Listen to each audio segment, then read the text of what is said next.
Oh, so Fabio, the Okay. floor is yours. Thank you very much, Dimitrios, and thanks a lot for the invitation, for being inviting me to present this paper at your university, even though I'm not there. That's it's a pity, but next time probably. And so this paper, as you mentioned, is co-authored with Luca Sandrini from the Budapest University of Technology, and it is about patents. Okay, so let's see if I can progress here. Okay. So patents, we know what patents are, legal instruments aimed at protecting innovators. And the main reason for having patents is to protect innovative activities and to, therefore, to stimulate R&D efforts by economic agents. So the literature on patents is extremely vast, is very, very well developed. And essentially, it has focused specifically on analyzing the impacts of patents on the amount of resources that firms invest in research and development. And quite surprisingly, and be clearer in a while because I'm saying that, only a modest part of this literature has focused instead on the impact that patents, a patent regime may have on affecting the direction of firms' R&D activities, the direction of innovation.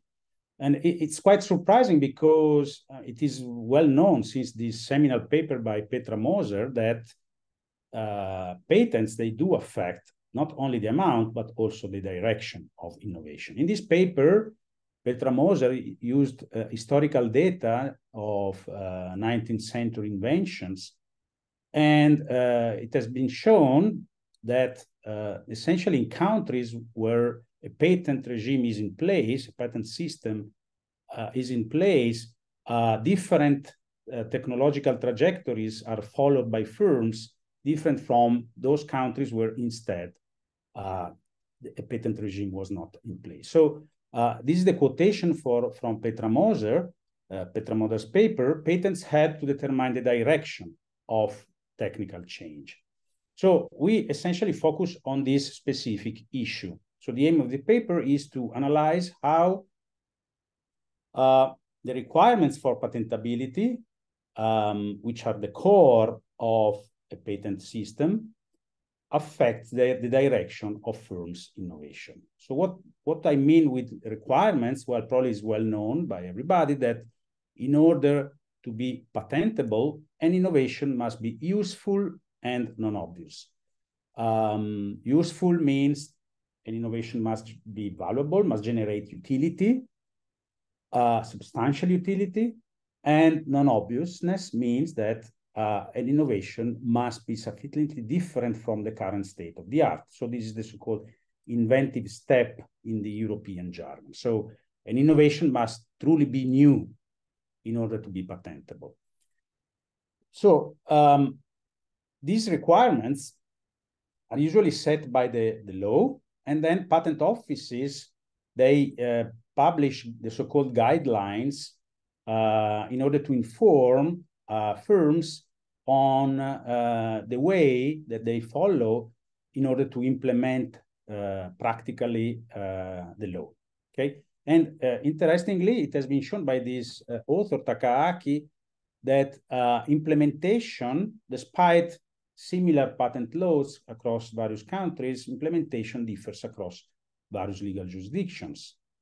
So there is a certain degree of difference or variability among countries, among patent systems.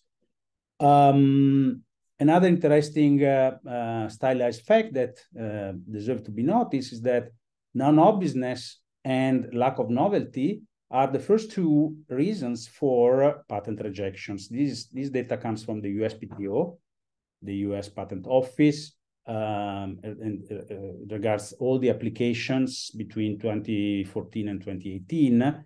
And actually, close to 1/3 of the applications, rejected applications, are rejected because of lack of non-obviousness.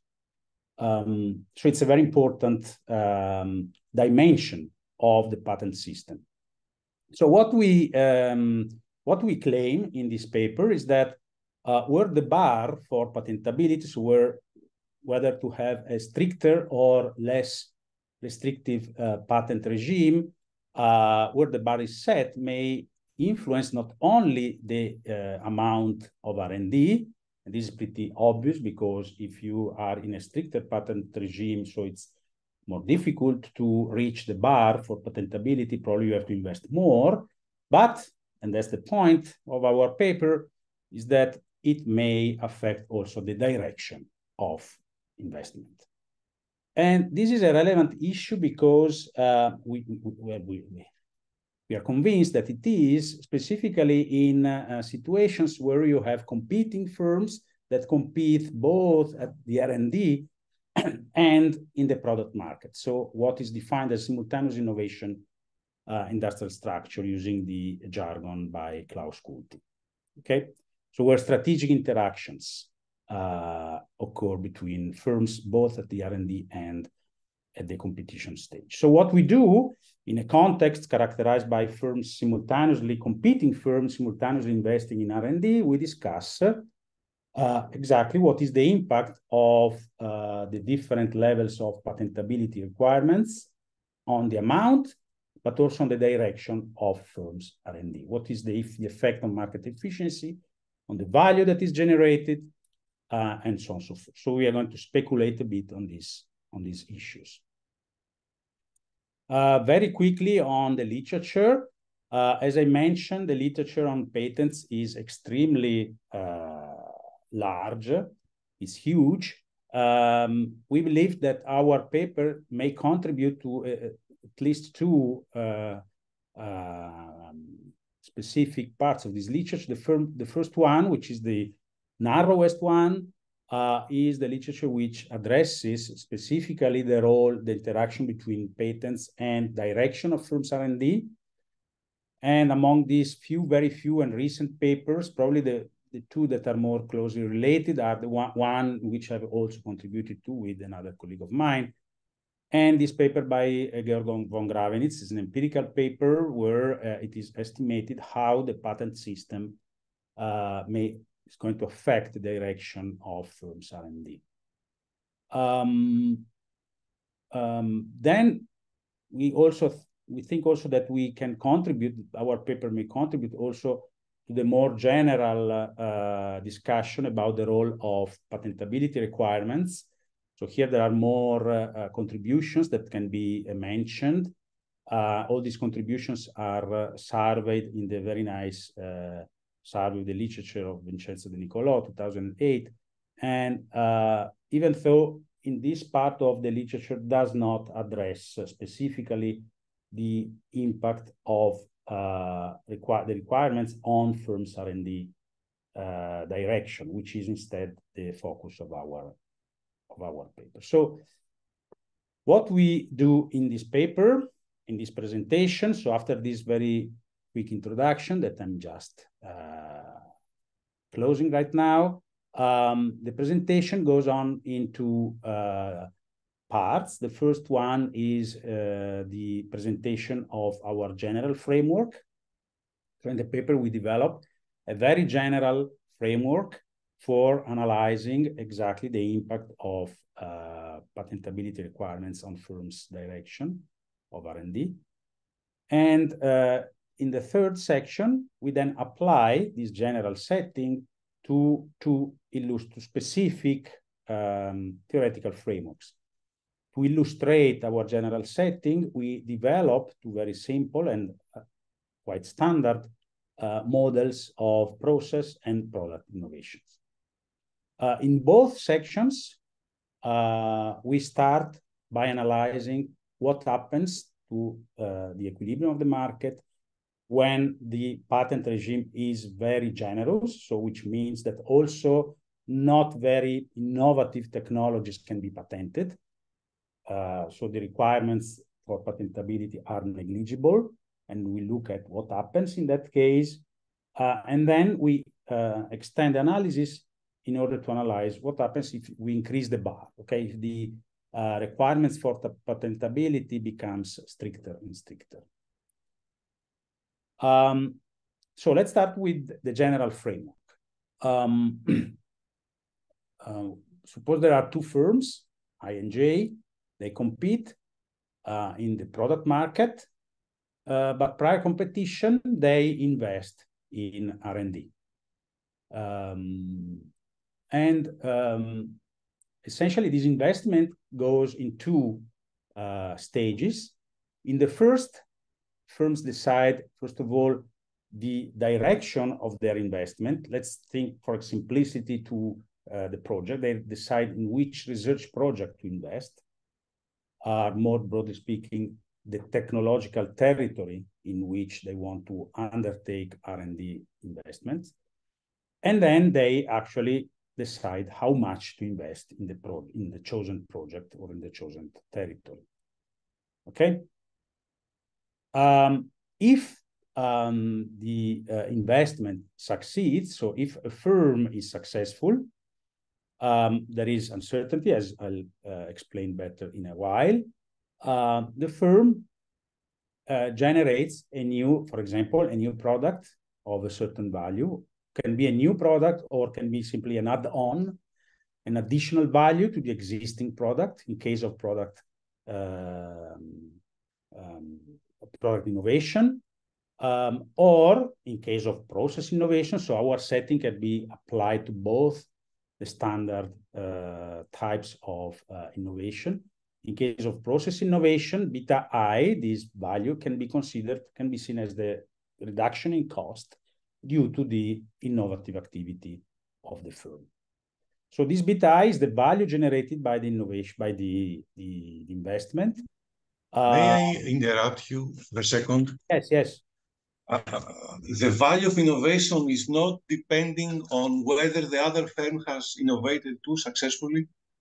No, there is no, let's say, spillover in our setting. This is a good point. So it's not the economic value of the innovation, but the technological, let's say, improvement.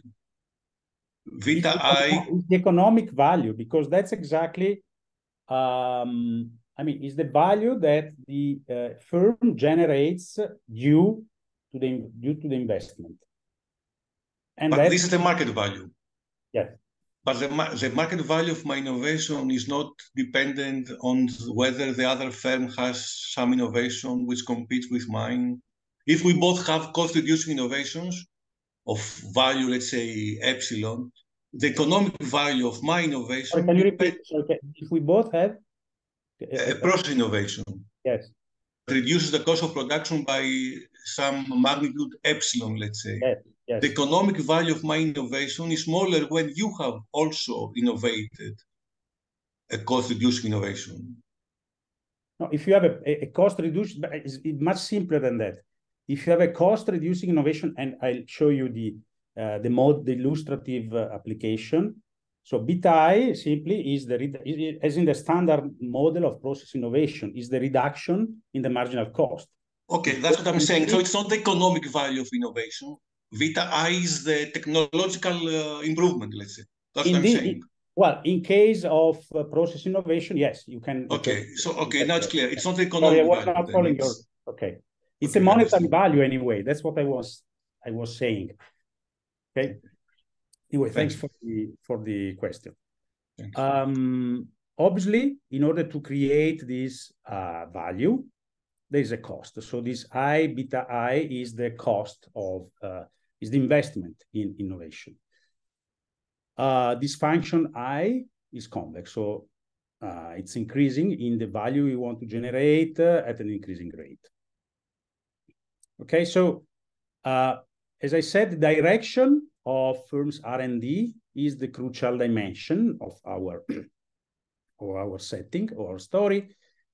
And actually, here there are two possible situations that may emerge. So remember, the two firms have to decide between two projects, two territories, where to invest in research and development. And actually, there are two possible scenarios.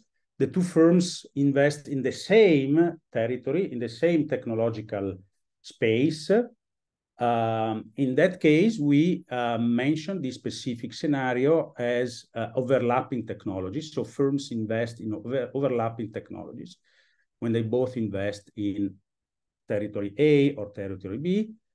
The opposite, firms may invest in non-overlapping technologies when they go for different trajectories, different technological trajectories.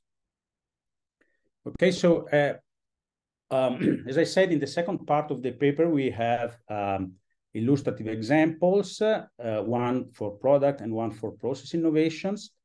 For example, the one for product innovations, there are several stories that one can build on this. Well, one nice story that we had in mind was inspired by the recent anti-COVID vaccine market, where you have different pharmaceutical companies that invest in order to develop a vaccine.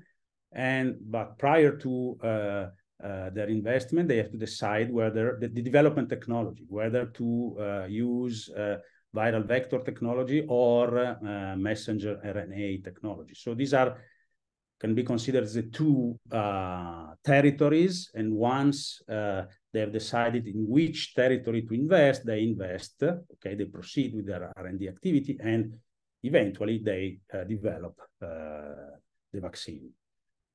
If they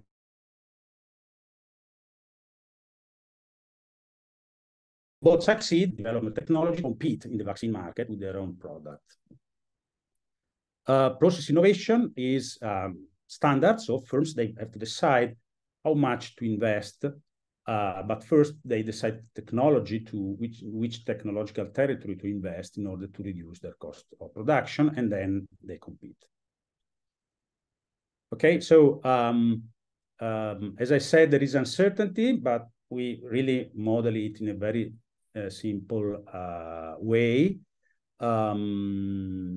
So once firm has invested in R&D, there is a certain probability, which we assume being exogenous, of succeed in realizing the value bit I. Okay.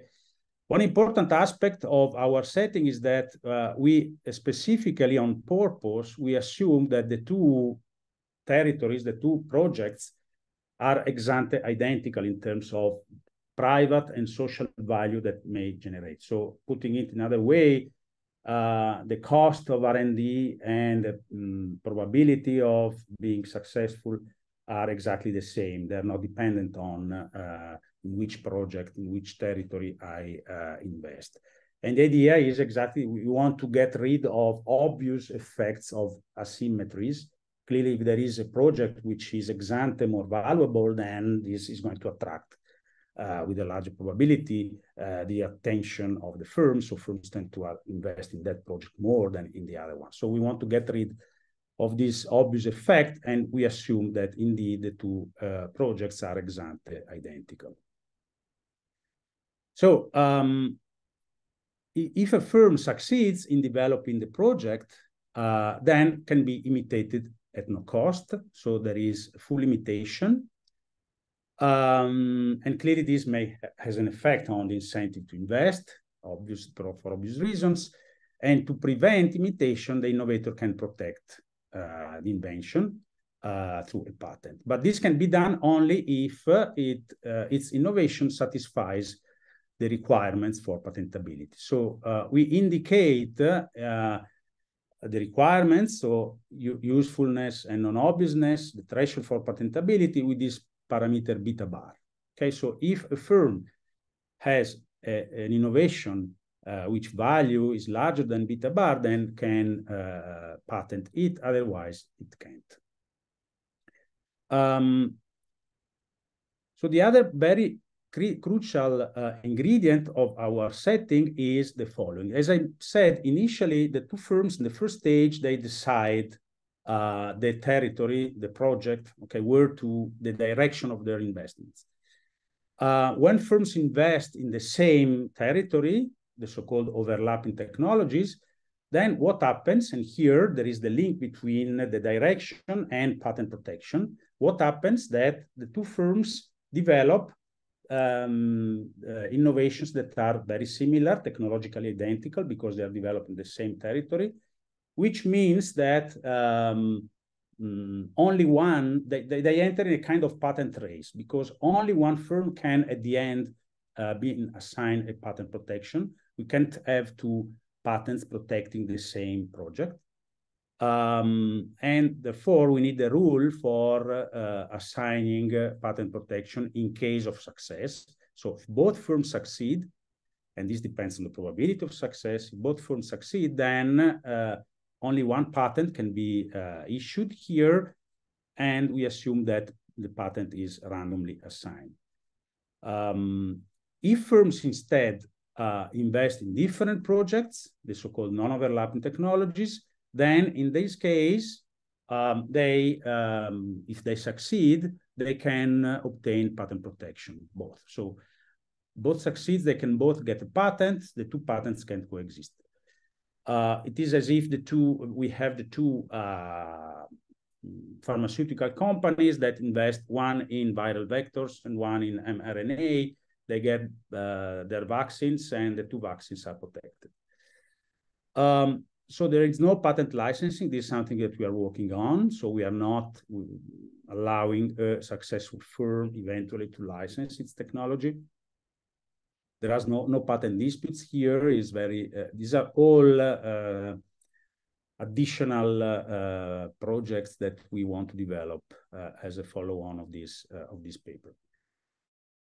So the timing is very simple. In the first stage, firms decide the R&D, either A or B, the direction of their innovation. Then they decide how much to invest. With certain probability, they succeed. With other probability, 1 minus P, they fail. And then they compete in the product market. Okay. So depending on the choice in the first stage, in T1, we have three possible scenarios that may occur in the competition stage. So in the competition stage, we may have one of these three possible scenarios. Both firms hold a patent, and this occurs when they both succeed, and at the same time, they invest in non-overlapping technologies. Because when they invest in overlapping technologies, then, as explained earlier, only one firm gets a patent. The second scenario, only one firm holds a patent, and this occurs when only one firm succeeds, or both succeed, but they've invested in overlapping technologies. And finally, neither firm holds a patent. Okay, so just to clarify how our setting proceeds, let me explain a bit our notation. So we indicate with this pi I, beta j, the profit at the product level, let's say, the profit gross of the R&D investment, when both firms hold a patent, and beta I and beta j represents the value, the quality of the patents, okay? The value generated thanks to the innovation. Similarly, we indicate with pi I, beta I 0, the gross profits of firm I when only firm I holds a patent and the rival does not. And finally, pi I 0, 0 when none of them holds a patent. Okay, so it is natural to have a situation in which this profit function increase with own innovation. So pi I, beta I 0 or pi I, beta j, they both are increasing function in beta I. So the higher, the better, the higher the quality of the innovation, the higher the value generated by the innovator, the better it is for the innovator itself. And these functions, they are instead decreasing with the quality of the rival's patent. Finally, notation, a bit of notation also regarding the consumer surplus. So, but it's pretty intuitive. So we indicate with CS, beta I, beta j, the consumer surplus generated, that is generated when both firms hold a patent. Both firms succeed and get a patent protection. And similarly, when only one firm gets and no one gets. Okay, clearly the dimension of these CS, but also pi functions depend on the type of competition that you have in the product market. And that's why we have the illustrative models where we essentially define clearly using specific functional forms the type of profit and consumer surplus function, which depends on the type of competition that is going to occur. Due to the symmetry of our setting, if we fix these beta levels at a common level beta, then this condition occurs. So, for example, very simply, firm I gets the same profits of firm J, the rival, when patents value are beta for both. These profits of firm I when the value of I's innovation is beta is equal to profit of firm J when is J that holds a patent of value beta, and so on and so forth. Okay, these are simply a translation in formal terms of our symmetry assumption. That again is taken for specifically in order to get rid of obvious effects of asymmetry. So now we, in the paper, we provide three very general basic assumptions that we need for obtaining our main results. Okay, so we make these three assumptions, and I want to convince you that these three assumptions are pretty general, and indeed they work perfectly in our illustrative models. And if these three assumptions are valid, this the condition holds, then we obtain a series of consequences in terms of amount of investments, direction of firms' R&D, and efficiency of the market. So these two assumptions here, they regard the profit, the gross profit function. So the profit of the firms in the various possible scenarios that emerge. Both the first one is referred to profits in absolute terms. The second one is referred to the profit at the margin. So the first one simply states that the best scenario for a firm is to be the only one with an innovation, with a patent of quality beta, is better than being in competition with another firm, having a patent as well. And this is better than having no patents at all. And the worst scenario is the rival has the patent, but I don't have, okay? So this ranking here is pretty intuitive. And again, it holds in many circumstances. The second one instead refers to the second assumption, refers to the marginal, the profit functions at the margin. So simply states that when the firm is alone in innovating, it means it holds a patent, but the rival does not. An increase in the quality of the patents generates a value which is larger than the increase that the same increase generates in the profit of the firm when the firm is facing a rival holding a patent as well. So again, it is better to stay alone with my own patent rather than in competition with the other rival firm.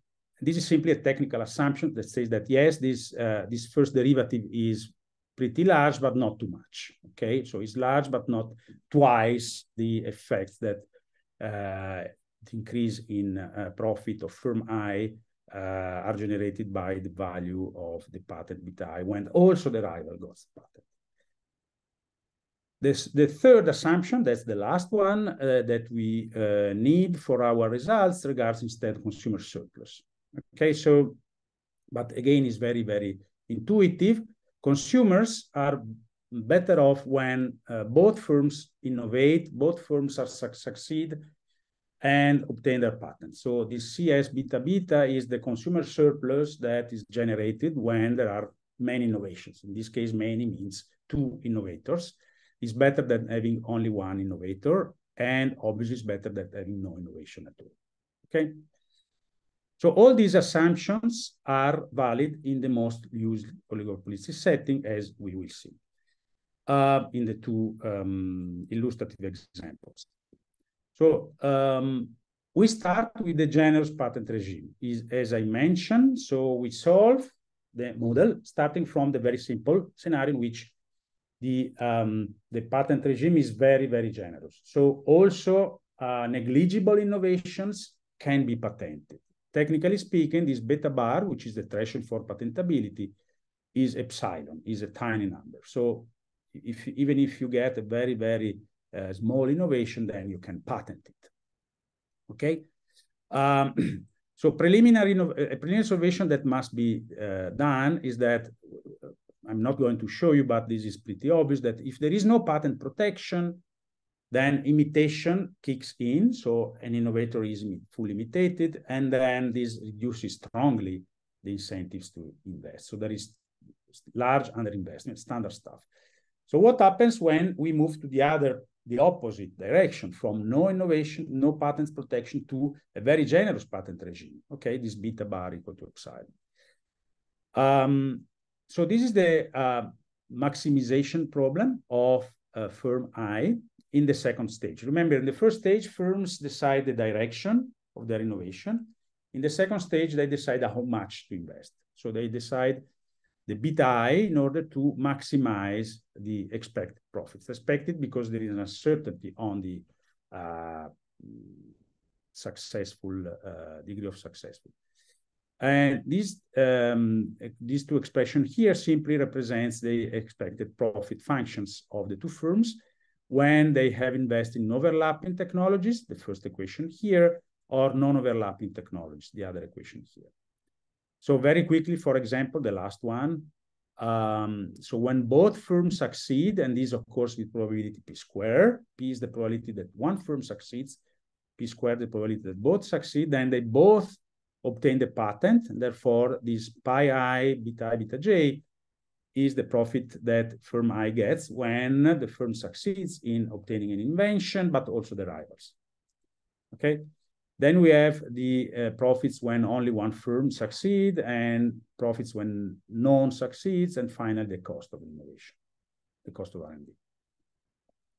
Okay, so if we solve these two maximization problems, again, when firms invest in overlapping or non-overlapping technological trajectories, then it is possible to show that when firms invest in different areas, they tend to invest more.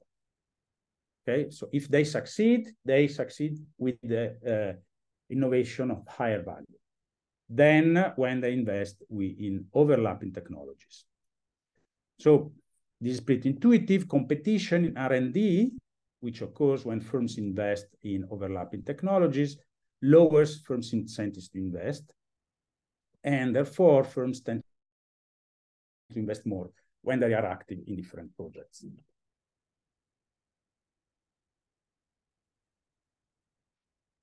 Okay. This has a important consequence in terms of consumer surplus, of efficiency. Can I interrupt very quickly? Yes. For a question? So you have shown us earlier the assumptions about the consumer surplus. Yeah. And then you started discussing this very low beta bar. Yes. So basically, I can patent almost whatever I want. Yeah, correct. The consumer surplus is affected by this beta upper bar, and if yes, how? So if I am a consumer, do I want to be part of an economy that It is everything affected. It is affected. Okay. It is affected when the beta bar, that's the second part of the picture. Yeah. When the beta bar starts increasing, and maybe, let me go back here. So I'm going to anticipate. Suppose that beta bar is higher than beta 0, beta O. Yes. Yeah. Which means that if firms are active in overlapping technologies and they want to obtain a patentable innovation, they have to invest more. I see what you're saying. This is going to distort their investment. That's exactly one of the mechanics of our... Because I was wondering, if I am a consumer, perhaps I don't want to be in a market as a consumer where basically everything is patentable. If everything is patentable, then the firms become lazy, I guess. Well, what do you mean by lazy? The problem is that if there is the alternative to not having the patent system is not having the patent system. Okay, so in that case there are no patents. You can play with the beta upper bar, no? You can set it high. Yeah.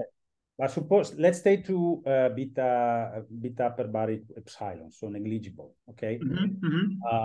Everything can be patentable. And as you said, I don't know, that's what you say, consumers may not be better off because of that. I'm wondering, I'm just posing a question, because I'm thinking about an economy where everything is patentable. This would imply that... But you cannot copy me. In our setting, the patent simply does not allow the rival to use the innovation. I see, okay. So since a patent is good for the consumer, even if everything is patentable, I'm still better off as a consumer. I see. Yeah. Okay, but let's see what is the role of it upper bar then. Okay. Thanks. So the second observation, which somehow related to what we were saying, is that, provided that when firms invest in different territories, they invest more, so they generate more innovation, then this is good for consumers. So consumers are strictly better off when firms invest in different technological sectors. For two reasons. First of all, firms invest more, beta n is greater than beta O. And then there might be, if the two firms succeed, two innovations rather than only one, When firms invest in different technologies, there are two innovations that are available. Then we also show that, so this is, to a certain extent, is good thanks to the patent regime. Remember, without patents, firms do not invest because of the standard public good argument, imitation, free riding, and so on and so forth. With patent protections, even if the patent regime is very generous, then firms are induced to invest more than without the patent regime. What we show is that under very mild conditions, still they underinvest. It will be better to have more investment because from the firm's point of view. So even in the presence of a very generous patent regime, firms tend to underinvest. So also a very generous patent system is not enough to stimulate innovation, does not stimulate innovation enough, But these conditions you refer to, they have to do with what? In the observation, you write very mild conditions. Yeah. With respect to the competition, you mean? No, well, it depends, of course, also when you have we will see in the illustrative models, then in the competition setting, let's say, in the forces. Okay, fine, thanks. Oh, sorry. Okay, so the last observation, which is probably the most important one, is the direction of innovation. The most important of this first part with the very generous patent regime. Remember, in the first stage, the two firms have to decide whether to invest in trajectory A or B.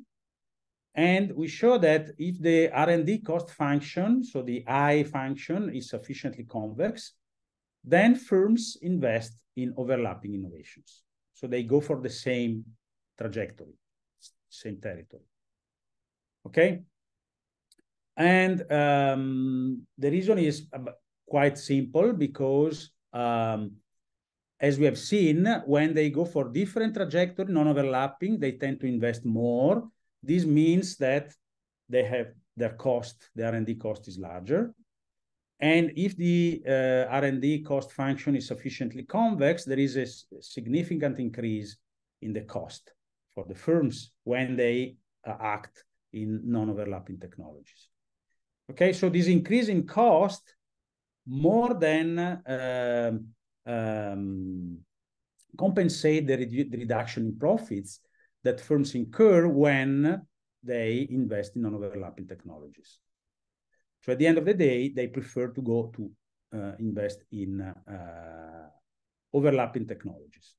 So the investment is lower, the cost of R&D is lower, and the cost in terms of lower profits is also positive, but is not more than compensates the increase in cost of production and cost of R&D.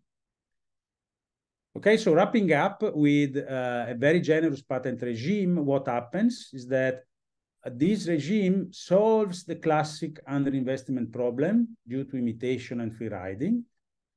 Again, without patents, firms do not invest, but it does not solve it entirely because firms still underinvest due to observation 3. Then firms compete on the same territory at the equilibrium, so they go for overlapping territories, even though this is observation 4, even for this is not the preferred option by consumers. Consumers are willing, would prefer, strictly prefer that firms go for different territories for the reasons that we have mentioned. Okay, and under very mild condition, it is not socially efficient that firms concentrate in the same technological trajectory.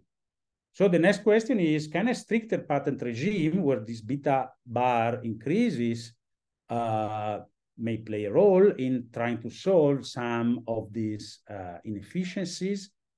And in particular, can a stricter patent regime induce firms to go for different technological territories rather than going for the same? Okay, so that's what we saw in the second part of the general setting. Now suppose that this beta bar is greater than 0, okay? So only innovations that have a significant inventive step can be patented. Essentially, two scenarios may occur. This beta bar is large, but not too much, and beta bar is larger. So depending on in scenario A, beta bar is binding only for when the two firms invest in overlapping territories. As I said before, when the two firms invest in overlapping territories and beta bar is greater than beta 0, then firms need to increase their investment in order to obtain a patentable innovation. Scenario B instead is very restrictive, very stricter patent regime, where also when firms invest in non-overlapping technologies, then the regime is binding. Okay. So the first observation, which is pretty obvious, there's nothing particularly. So unless this beta bar is too very large, so when we exclude this to occur, very large means that it may also dissuade firms to invest because it may become too difficult for the firms to obtain the patent, but this is not an interesting case. So getting rid of this extreme scenario, then a more stringent patent regime may stimulate firms' investment. Okay, may induce firms to invest more because simply they have to invest more to comply with the, which is good, as we have seen that provided that with a very mild, very generous patent regime, firms still underinvest. But then this is the, I mean, is the result of the paper. Observation 6, we define the condition for which the Nash equilibrium in the choice of the technological territories is going to change. Okay, so if this condition holds, so if for some level of the quality of the patents, some level beta, industrial profits, so the left-hand side here, the industrial profits, so the sum of the profits of the two firms when they both succeed and get a patent are larger than the industrial profits when only one firm get a patent. So if this condition holds, then it exists a level or a threshold level beta bar of the patentability requirement such that for any beta hat greater than this beta bar, firms diverge in their territorial decision. So goes for different technological territories. Okay, so we show that beta bar, yes, can be used to induce diversification in firms' R&D. And this is good for several reasons, because it tends to increase market efficiency. If successful, firms generate more innovation. Consumers are worse off because there are more innovation in the market. on top of that, there is no risk of duplication of R&D investments, because when firms invest in different territories, then there is no duplication of R&D. Okay, so graphically speaking, we can represent what happens using this diagram. And then I go quickly to the two illustrative models. So what we have here, we have beta bar in the horizontal axis and expected profits in the vertical one. So the green line represents the expected profit of the firm when the equilibrium expected profits of the firm when the two firms go for overlapping territories. The yellow one when firms goes for non-overlapping technologies. Okay, so when beta bar is small, the negligible, the very generous patent regime case, so the green line is greater than the yellow line. Okay, so firms go for overlapping technologies. But then as beta bar starts increasing, then the patent regime starts being binding first when firm goes for overlapping, in the case firm goes overlapping technology. In this case, the larger beta bar, firms need to invest more to comply with the new requirements for the patentability. And this, according to the set of assumptions that we have done, the conditions, implies that the expected profits tend to decrease, okay? And there is a point here in panel A, such that for beta bar greater than this threshold beta tilde, the green line, the green line falls below the yellow one. So, and now, from when beta bar is greater than beta tilde, the firms prefer to invest in non-overlapping rather than in overlapping technologies. Okay, so that's the translation, the graphical translation of our setting. So very quickly, illustrative models in this in the second part. Yes. Can I ask a question, because I have to leave very soon? To start with, this is an interesting model. Some parts of it have been predicted by a paper from Lerner in 1995, I think. It was an empirical paper, mainly saying that Lerner, a lot of overlapping, problem of overlapping patents, firms tend to invest in other directions. And there was a small literature on it afterwards. I don't remember the papers. Some of your results, some of your propositions have been also displayed by starting with a paper from Susan Scotsmer, the late Susan Scotsmer. I think it was Journal of Economic Perspectives, either 1988, 89, or 1990. Easy to read paper. 89 or 90, Journal of Economic Perspectives. Okay. Very easy to read paper. And then Susan had all these ideas in a couple of papers with Ted O'Donoghue. And there was an agreement in the literature at some point, mainly articulated by Ted O'Donoghue, that, you know,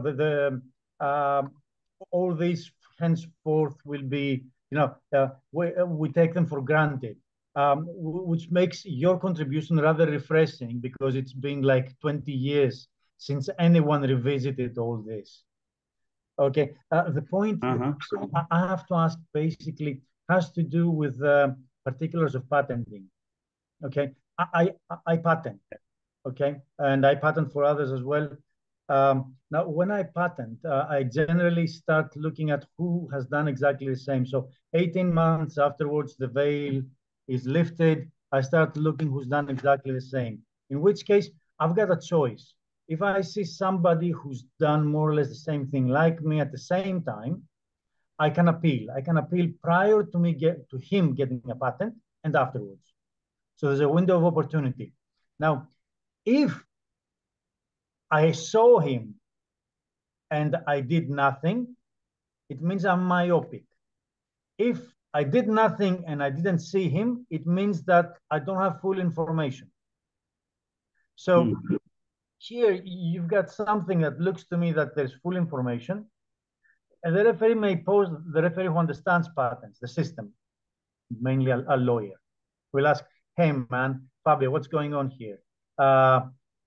You got two people doing exactly the same thing and nobody complained. Since nobody complained, it means that the one doesn't know of the other. So what you have here is problematic because you've got two people independent of each other trying to solve this problem. That's all. I think the model is quite nice. Okay, first of all, thanks a lot for the indication of literature that we can look at. Thanks a lot. The second point, paradoxically, in our setting, so it's a full information, it's a full, complete information story, so there is no... the two firms, they actually want to go in the same territory. So that's the Nash equilibrium. Okay, they go in the same, so the model predicts two equilibria when beta bar is low, okay, when this condition holds, where the two firms, the equilibrium is when actually is a simultaneous game. So we simultaneously choose where to go. And we simultaneously go in the same territory. That's the and they do so because in this case their expected profits are larger than if they go in different directions. Okay, that rests on your assumption that the I is concave, right? Yes, absolutely. No, okay. Definitely. Strongly concave? Well, yes, can I show you the illustrative settings? So I have to go soon, but feel free. I won't interrupt anymore. Feel free. No, I mean in the illustrative, is it here? So we have these two illustrative settings with the quadratic cost functions. Okay, so the first one is product innovations. So here again, a firm invests to develop a brand new product.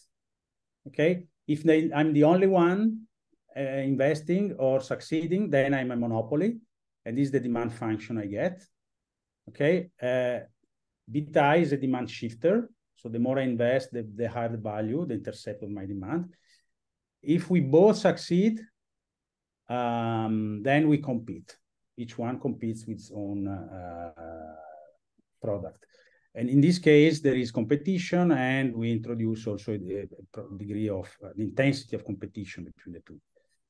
The other setting, process innovation, this is even more standard. So beta is a cost shifter. So firms invest to reduce the cost. Linear inverse demand function. So this is a pretty standard model. And this is the R&D cost. Okay, so using this very simple setting, we can define the small pi functions. So the profit functions when both firms succeed, only one, and so on and so forth. Clearly, with product innovation, we have 0 here, because if one firm fails, the other gets nothing. Okay, so so the firm that fails gets nothing. So there is 0 here.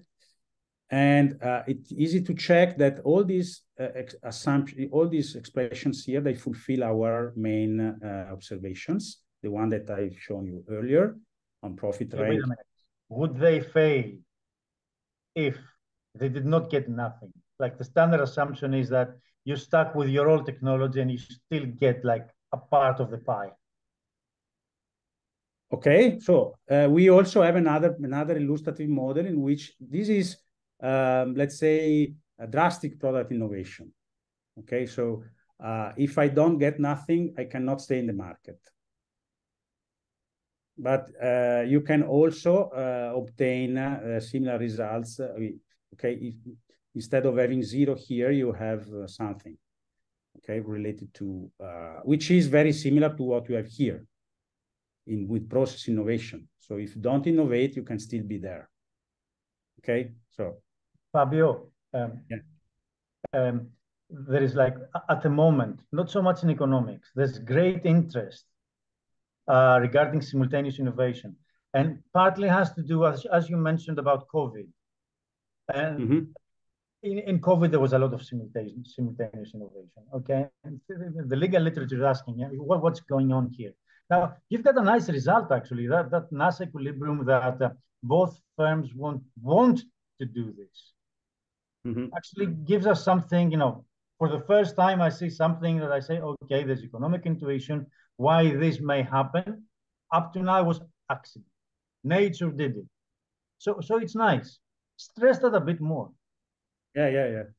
And one last paper, Nancy Gallini. Nancy is a very nice old lady now. She published a paper around 2017 about antibiotics. And she showed that the patent regime actually affects the direction of medical innovation, especially in antibiotics. Easy to read paper. Right. It doesn't have the citations it deserves, mainly because it published it as a medical innovation paper, but very cool idea. Great. Okay, I'll leave you there. Thank you very much. Thank you. Sorry, you are, because I cannot, Andreas. Okay, thank you very much. Great comments. Thanks a lot. And we have, I was taking note, but we have the registration, so I can listen your comment. Thanks a lot. Bye, Fabio. Thanks. Okay, so just to conclude, because we are running out of time,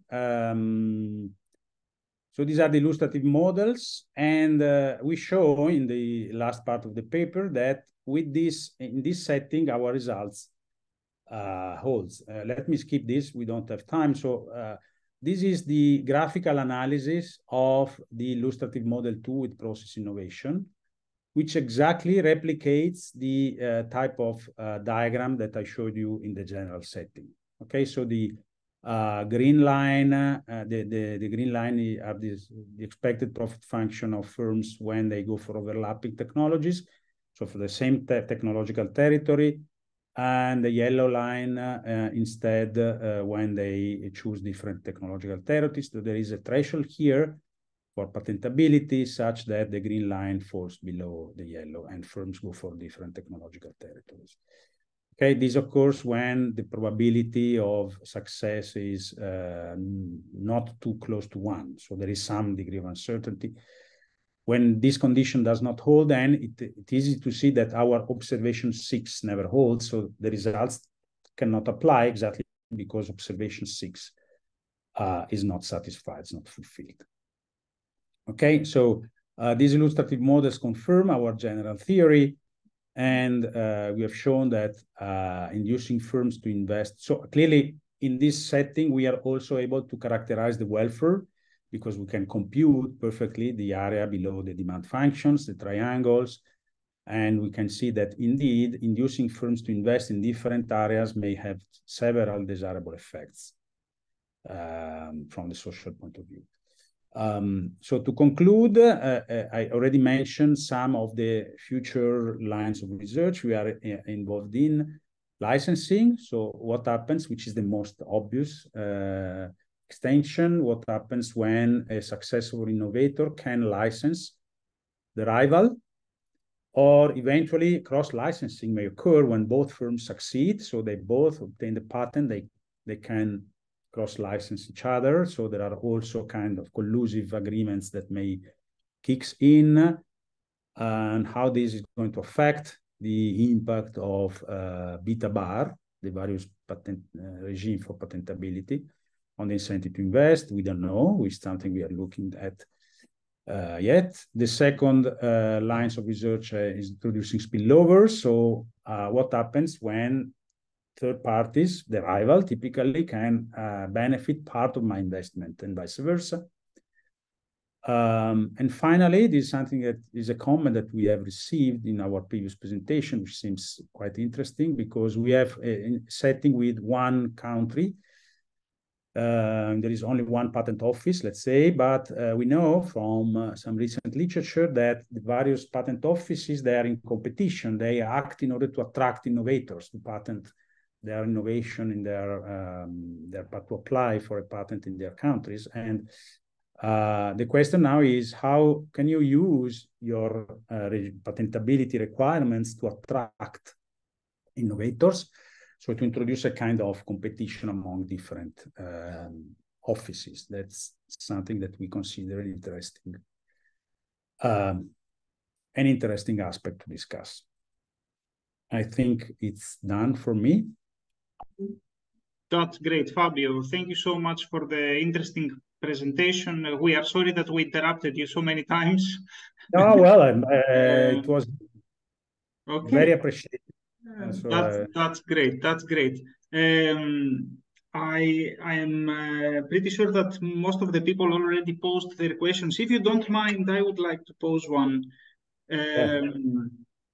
Basically, if I understand well, you make a lot of assumptions about the symmetry between the firms. This is understandable. It's pretty standard. I would like to ask you, and this goes back to the last point you made about different patent offices. Do you think that setting a different Vita bar for overlapping and non-overlapping would make sense?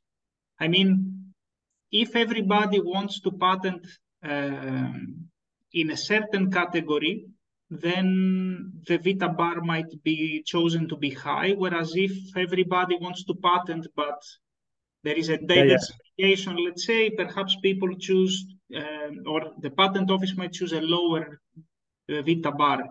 I don't know if this is relevant for what you do, but if this is something that you see in reality. No, okay. I have to say we thought about this already. Okay. So in the first versions of this paper, we had also the possibility to set different Vita bars. I see. Nice. Okay. But then we decided not to go along that direction because it's not clear to us. I mean, it's theoretically exciting, exciting, interesting, but practically it is not because Vita bar is not sector specific. Yes, I see. I see. And one last thing, if I can. So if I understand again well, the two players, the two potential investors that you have, they can choose whether to invest in the overlapping or non-overlapping, correct? Yeah. I am wondering if there is some room for commitment in what you do, in the sense that perhaps I am a firm that I can invest only in one direction, or I choose to invest only in one direction. Because if I commit on one direction, perhaps this makes you choose the other one. I don't know if there is room for commitment here. Of course, if you are looking for the COVID vaccine, you are in a hurry. You don't want to commit. You just play all your cards and hope. That's our idea, let's say. But I see what you are saying, and we haven't thought about this, but that's potentially. Perhaps it's irrelevant. That's why you didn't consider. No. Never said that. The answer is it's interesting, but we haven't thought about that. Okay, nice.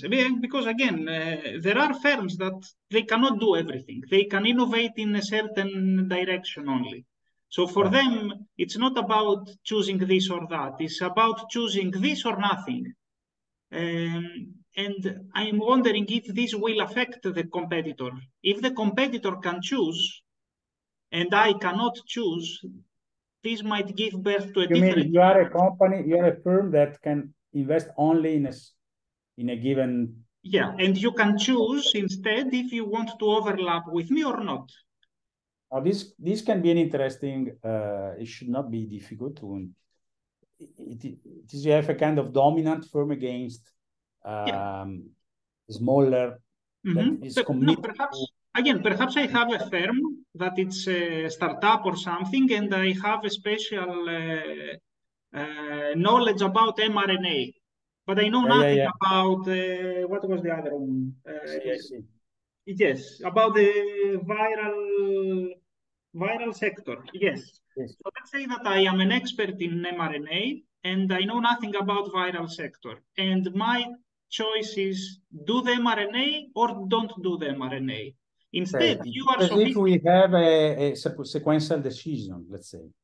You have a first firm that decides first where to go, and the second firm that observes what I've done and decides consequently. Yeah. Of course, these people that developed the vaccine, they are not startups. They are big players. They can do all kinds of research, and they made their choices. But perhaps in other sectors, you can have these people that can do everything and other people that cannot do everything, and they are just experts in one field, and that's it. But again, yeah, it depends on what you want to do with this specific paper and how. We incorporate a kind of asymmetry, say technological asymmetry. So one film I can guess. no, I think it's potentially interesting if Okay, nice. Okay. It delivers some results. We will check. I am happy to interact in any case. So if you think it's interesting, we can talk about it when we meet in person. Okay. Fabio, we thank you all very much. People have went for class, so that's why it's all three of us still. Again, we thank you a lot. I will keep you posted about the uploading of the recording. Of course, this last part of our conversation will be cut in the montage. Why not? No, okay. I haven't. Okay, I have to take note of your point, otherwise, because I. No. Okay, I'm not cutting it. I'm not cutting it.